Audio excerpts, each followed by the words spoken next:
नमस्कार दोस्तों, हर्षित द्विवेदी एजुकेशन में आपका स्वागत है। मेरा नाम है विनीत सागर। क्लास 12 एनसीईआरटी पॉलिटी की किताब चल रहा था। Chapter 7 security in the contemporary world चल रहा है। तो पिछले क्लास में हमने इस चैप्टर को शुरू किया था। हमने सिक्योरिटी का बेसिक डेफिनेशन क्या है ये डिस्कस किया। सिक्योरिटी थ्रेट्स मतलब क्या होता है, एक कंट्री के लिए सिक्योरिटी इंश्योर करना क्यों ज़रूरी है, ये हमने डिस्कस किया। फिर देखिए एक एक्चुअल सिक्योरिटी थ्रेट क्या होता है और एक नॉर्मल थ्रेट क्या होता है, इन दोनों के बीच में डिफरेंस भी हमने डिस्कस किया। मतलब हर एक थ्रेट जो है एक नेशनल सिक्योरिटी थ्रेट नहीं बोल सकते हम, ठीक है। जब एक कंट्री के कोर वैल्यूज के ऊपर कोई थ्रेट आता है, जैसे कि कंट्री का इंडिपेंडेंस, सोवरनिटी, टेरिटोरियल इंटीग्रिटी, ये सब के ऊपर जब थ्रेट आते हैं उसे आप एक नेशनल सिक्योरिटी थ्रेट बोल सकते हैं। कोई भी कंट्री इसे सहेगा नहीं। तो हमने दो टाइप ऑफ सिक्योरिटी थ्रेट के बारे में डिस्कस किए थे, एक एक्सटर्नल, दूसरा इंटरनल। तो पिछले क्लास में हमने एक्सटर्नल सिक्योरिटी थ्रेट्स के बारे में डिस्कस किए। एक्सटर्नल सिक्योरिटी थ्रेट मतलब क्या होता है, जब एक कंट्री के ऊपर, कंट्री के बॉर्डर्स के बाहर से जब कोई कंट्री मिलिट्री थ्रेट करते हैं, जैसे कि अटैक करते हैं, बम गिराते हैं, मिसाइल छोड़ते हैं, बॉर्डर पार होकर इस तरफ आते हैं, वो सब एक्सटर्नल सिक्योरिटी थ्रेट है। तो इस क्लास में हम डिस्कस करेंगे ट्रेडिशनल नोशंस इंटरनल। इधर इंटरनल सिक्योरिटी थ्रेट्स के बारे में बात हो रही है। क्या होता है दोस्तों इंटरनल सिक्योरिटी थ्रेट? एक कंट्री का अंदर जब प्रॉब्लम्स होगा ना, उसे आप इंटरनल सिक्योरिटी थ्रेट्स बोल सकते हैं। जैसे कि कंट्री के अंदर जो अलग अलग कम्युनिटी से वो आपस में लड़ रहे हैं, या फिर कुछ इंसर्जेंसी चल रहा है, या फिर ऐसे कोई स्टेट है कंट्री के अंदर जो कंट्री से अलग होना चाहता है, फिर वो सेपरेटिस्ट मूवमेंट शुरू करेंगे।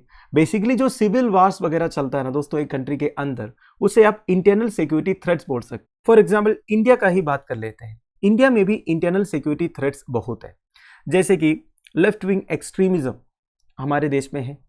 छत्तीसगढ़, ओडिशा, तेलंगाना जैसे स्टेट्स में माओइस्ट अटैक्स होते हैं। अब वो माओइस्ट जो है गवर्नमेंट के अगेंस्ट फाइट करते हैं, हमारा लॉ एंड ऑर्डर को डिस्टर्ब करने में लगे रहते हैं। तो ये इंटरनल थ्रेट है। और जम्मू एंड कश्मीर में कई सारे सेपरेटिस्ट मूवमेंट चल रहा है दोस्तों। तो जम्मू एंड कश्मीर के कुछ लोग जो है कश्मीर को अलग करना चाहता है। बहुत पहले खालिस्तानी मूवमेंट चल रहा था पंजाब में, वो भी अलग होना चाह रहा था। नॉर्थ ईस्टर्न स्टेट्स में इंसर्जेंसी चल रहा है, अलग अलग ग्रुप्स है जो अलग होना चाहता है, गवर्नमेंट के अगेंस्ट फाइट करते हैं। तो ये सारे इंटरनल सिक्योरिटी थ्रेट्स है। तो इधर क्या पूछ रहा है, how can a society be secure if there is violence और threat of violence inside its borders? एक सोसाइटी कैसे सिक्योर हो सकता है जब बॉर्डर के अंदर प्रॉब्लम्स चल रहा है, वायलेंस चल रहा है। And how can it be prepared to face violence from outside its borders if it is not secure inside its borders? देखिए हमारा borders तो हमें संभालना ही है, उसमें कोई डाउट नहीं है। एक्सटर्नल थ्रेट तो हर एक कंट्री के ऊपर है। तो उस कंट्री का अंदर जब प्रॉब्लम चल रहा है, वायलेंस चल रहा है, अलग अलग ग्रुप्स, कम्युनिटीज आपस में लड़ रहा है, तो वो अपना बॉर्डर्स कैसे संभालेंगे? सबसे पहले घर का जो प्रॉब्लम है उसे हमें संभालना होगा, इसके बाद हमें सोसाइटी का प्रॉब्लम्स को संभालना होगा। अगर घर के अंदर ही प्रॉब्लम चल रहा है, फिर आप सोसाइटी को सुधारने कैसे चलो?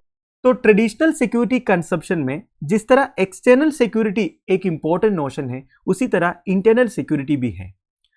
पर देखा जाएगा तो बहुत पहले से इंटरनल सिक्योरिटी को इतना इंपॉर्टेंस नहीं दे रहा था। इसका रीजन यह है दोस्तों, after the second world war it seemed that for the most powerful countries on earth internal security was more और less assured. Second world war के बाद अगर आप देखोगे, जितने भी पावरफुल कंट्रीज थे ना, उनका इंटरनल प्रॉब्लम्स कुछ नहीं था। बेसिकली उनका इंटरनल सिक्योरिटी एश्योर्ड था, उनको केवल एक्सटर्नल सिक्योरिटी से डर था। वैसे हिस्टोरिकली देखा जाएगा तो इंटरनल सिक्योरिटी भी एक कंसर्न था, पर सेकेंड वर्ल्ड वॉर के बाद जितने पावरफुल कंट्रीज थे ना, उनके ऊपर एक्सटर्नल थ्रेट्स ज्यादा थे। दूसरे कंट्रीज उन्हें अटैक करेंगे या नहीं, उसके ऊपर उनको चिंता थी, ना कि इंटरनल सिक्योरिटी के ऊपर।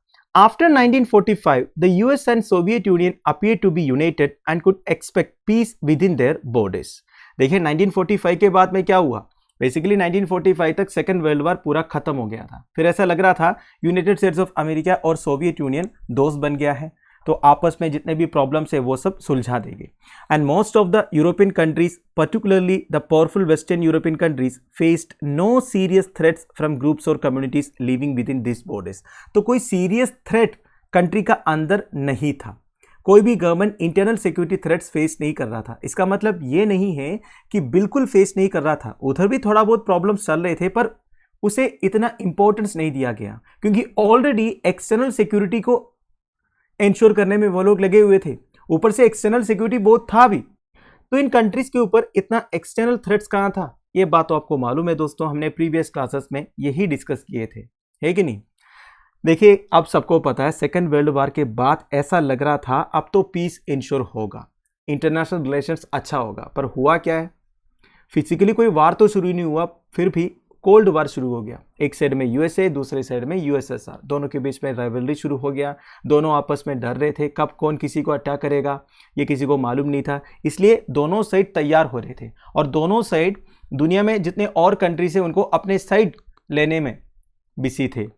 तो हुआ क्या है, जितने कंट्रीज यूएसए के साथ ज्वाइन हुए थे और जितने कंट्रीज यूएसएसआर के साथ ज्वाइन हुए थे, उन दोनों के बीच भी राइवलरी शुरू हो गया और कई सारे कॉन्फ्लिक्ट्स भी हुआ दोस्तों, ये बात आपको मालूम है। कोल्ड वॉर के टाइम पर देखा जाएगा तो यूएसए और यूएसएसआर के बीच में कोई डायरेक्ट कॉन्फ्रंटेशन नहीं हुआ था, फिर भी यूएसए के जो सपोर्टिंग कंट्रीज है और यूएसएसआर के जो सपोर्टिंग कंट्रीज है उनके बीच में तो प्रॉब्लम चल रहा था, बेसिकली पॉलिटिकल आइडियोलॉजी में जो डिफरेंस है उसका कारण।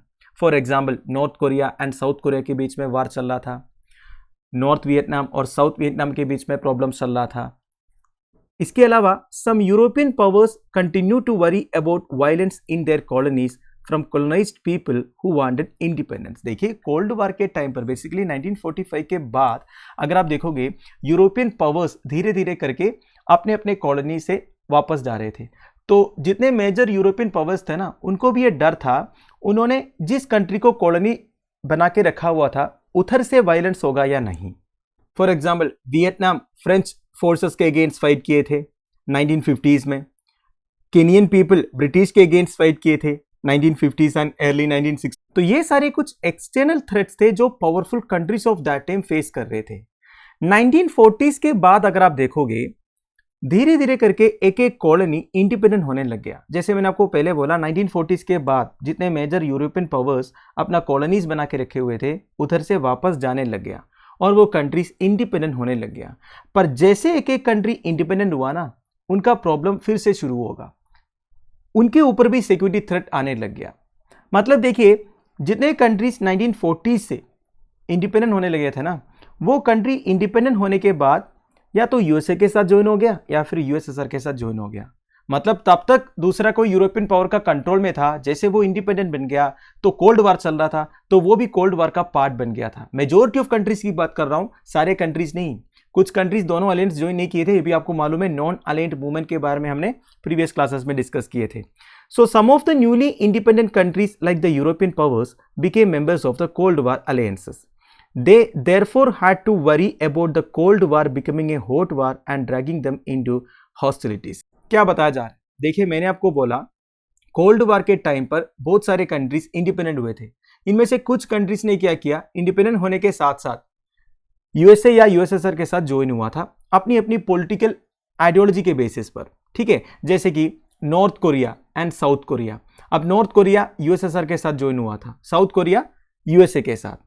पॉलिटिकल आइडियोलॉजी मतलब समझ रहे हो ना, यूएसए का कैपिटलिज्म, लिबरल डेमोक्रेसी, ये सब पॉलिटिकल आइडियोलॉजी था, वेरास यूएसएसआर का क्या था, सोशलिज्म, कम्युनिज्म, ये सब आप बोल सकते हैं।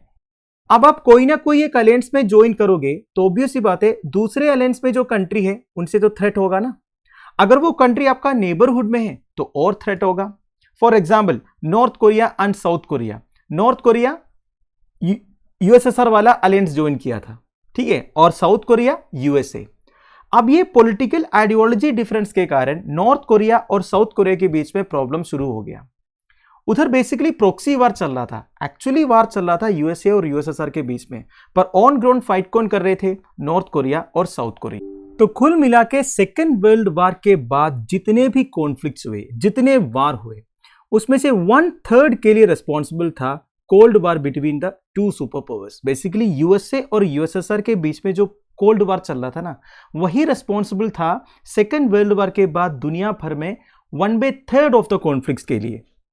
Now just as the European colonial powers feared violence in the colonies, some colonial people feared after independence that they might be attacked by their former colonial rulers in Europe।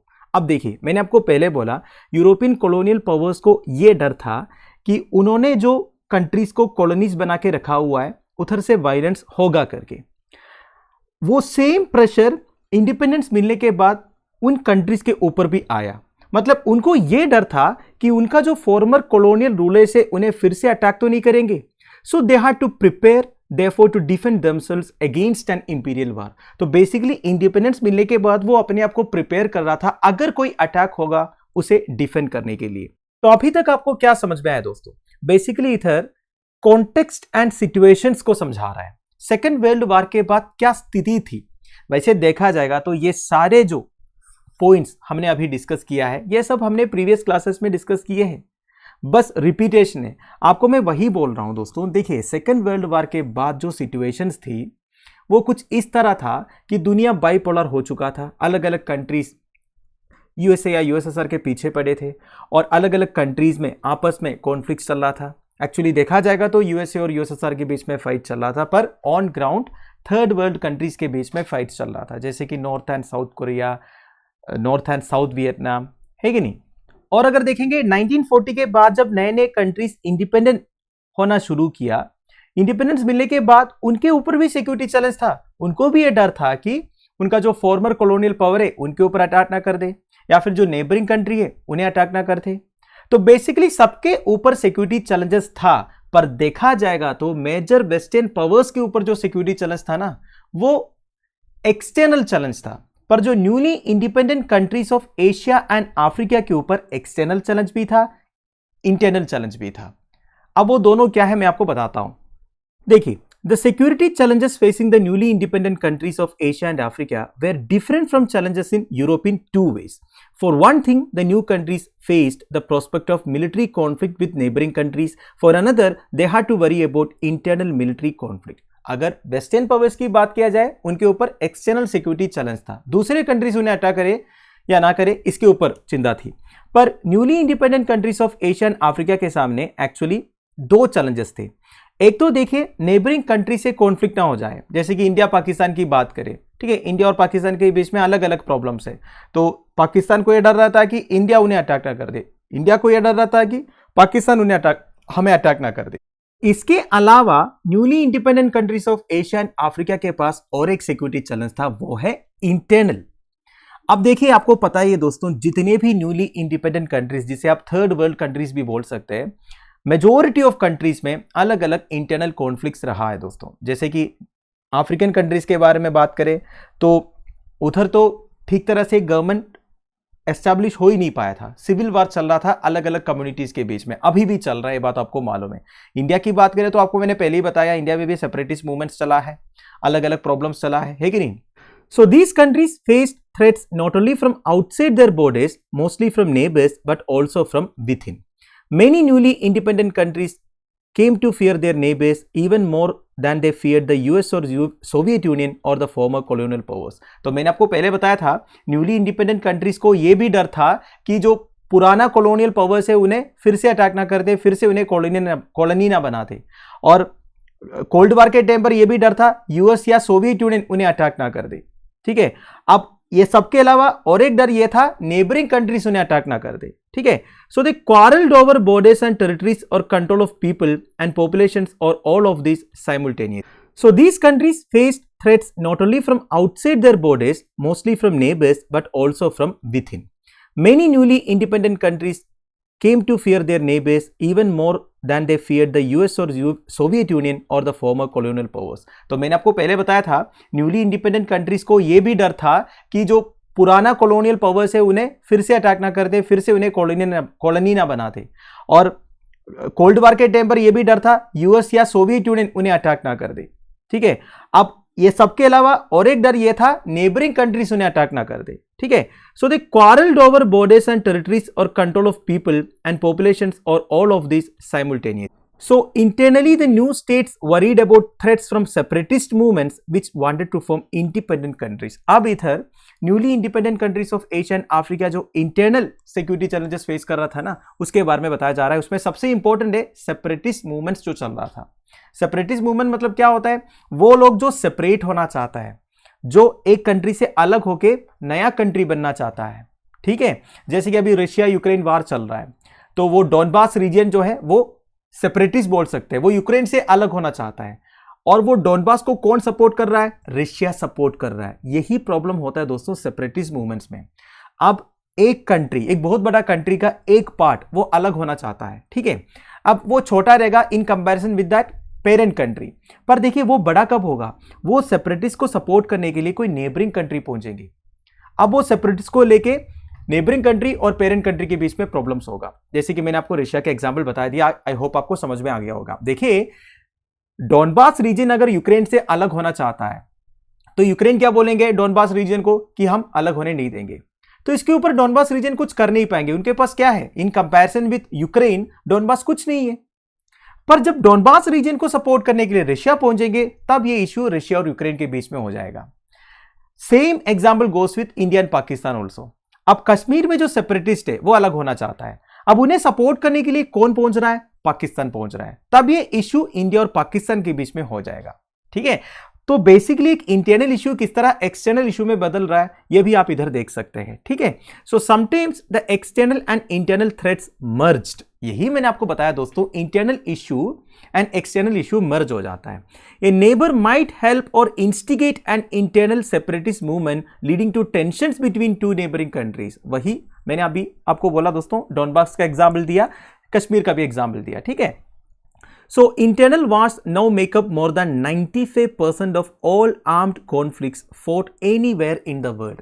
आज की date में, ठीक है, दुनिया भर में जितने भी आर्म्ड कॉन्फ्लिक्ट्स चल रहा है, मतलब जिन कॉन्फ्लिक्ट्स में हथियार यूज किया जा रहा है, लोगों की जान चले जा रहा है, इस तरह के कॉन्फ्लिक्ट्स में 95% जो है ना वो इंटरनल वार है, ठीक है।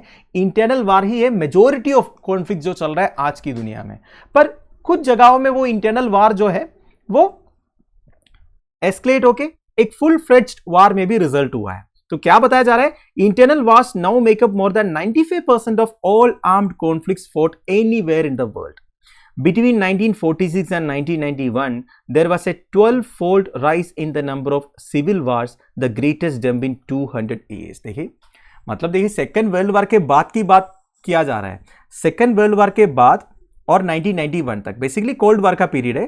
कोल्ड वार के टाइम पर 12-fold इंक्रीज या राइज देखने को मिला नंबर ऑफ सिविल वार्स में। So for the new states, external wars with neighbors and internal wars posed a serious challenge to their security. तो देखिए जितने न्यूली इंडिपेंडेंट कंट्रीज है, न्यूली इंडिपेंडेंट कंट्रीज में मेजोरिटी कहाँ पे है दोस्तों? एशियन अफ्रीकन कॉन्टिनेंट में है। तो उनके लिए दो इंपॉर्टेंट चैलेंजेस है। एक तो नेबर कंट्री से चैलेंज है, दूसरा जो है वो है इंटरनल सिक्योरिटी इश्यू। तो यही एक मेजर रीजन है majority of newly independent Asian and African countries develop नहीं होने का, उनकी इकोनॉमी प्रोग्रेस नहीं होने का, क्योंकि देखिए उनका इंटरनल प्रॉब्लम्स भी है, एट द सेम टाइम अपने नेबरिंग कंट्रीज के साथ भी प्रॉब्लम्स चल रहा है। तो न जाने कितने ऐसे एशियन एंड अफ्रीकन कंट्रीज में अभी भी इंटरनल इश्यूज चल रहा है दोस्तों, जिस वजह से उनका डेवलपमेंट नहीं हो पा रहा है। मेजोरिटी तो आपको अफ्रीकन कॉन्टिनेंट में मिल जाएगा दोस्तों। अभी भी कई सारे अफ्रीकन कंट्रीज में सिविल वार चल रहा है, एक प्रॉपर गवर्नमेंट एस्टैब्लिश नहीं हो पाया है, सेपरेटिस्ट से एक एक गवर्नमेंट को फाइट करना पड़ रहा है, इतना ज्यादा पैसे उनका वेस्ट हो रहा है।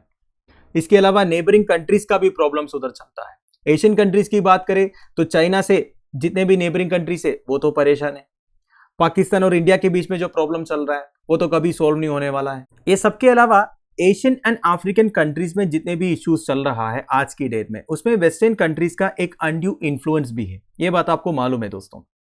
केवल वेस्टर्न कंट्रीज का नहीं, सब मेजर एशियन कंट्रीज का भी इन्फ्लुएंस है। जैसे कि इंडिया और पाकिस्तान वाला इशू में सबसे बड़ा फैक्टर कौन है?